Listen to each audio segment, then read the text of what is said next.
दोस्तों इंडिया एक ही बार में 114 राफेल खरीदने की डील करने जा रहा है, जिसकी कीमत है लगभग 2 लाख करोड़ रुपए। और यही नहीं, इंडियन कंपनी एचएएल को मिला है 97 तेजस बनाने का ऑर्डर, जिसकी कीमत है लगभग 64,000 करोड़ रुपए। ये खरीदारी नॉर्मल नहीं है दोस्तों, ये एक अनाउंसमेंट है दुनिया के लिए कि अब हम आसमान में भी सुपर पावर बनने जा रहे हैं। तो चलिए जल्दी से समझते हैं पूरी सिचुएशन। आज इंडियन एयरफोर्स के पास लगभग 30 एक्टिव स्क्वाड्रंट्स हैं, जिनमें शामिल हैं Sukhoi 30, MKI, Miraj 2000, MiG-29, Rafale और तेजस जैसे फाइटर जेट्स। और ये सारे के सारे अलग अलग सिचुएशंस के लिए डेडली कॉम्बिनेशंस हैं। दोस्तों इंडियन एयरफोर्स ने डिफेंस मिनिस्ट्री को एक रिकमेंडेशन दिया है, जिसमें उन्होंने कहा है कि हमें 114 राफेल्स खरीदने चाहिए। इन राफेल्स की कीमत लगभग 2 लाख करोड़ से ज्यादा होगी। और दोस्तों अगर ये डील हो जाती है तो ये फ्रांस के बाहर सबसे बड़ी राफेल फ्लीट होगी और ये दुनिया को एक क्लियर सिग्नल होगा कि भारत अब किसी भी हवाई जंग के लिए तैयार है। और सबसे अच्छी बात ये है कि राफेल के मोस्टली कंपोनेंट्स इंडिया में ही बनेंगे, जिससे मेड इन इंडिया को बढ़ावा मिलेगा। अब दूसरी बात कर लेते हैं तेजस की। तेजस मतलब made in India fighter jet.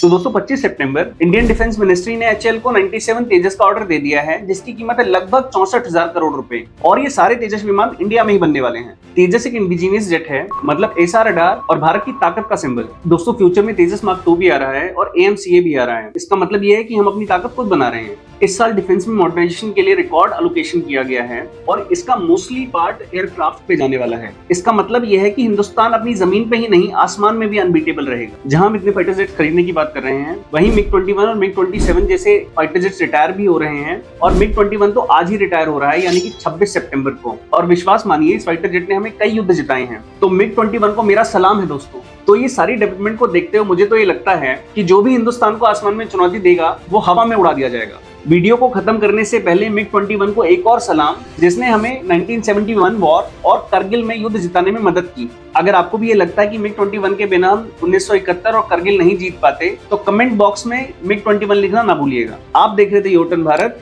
अब भारत की बारी है।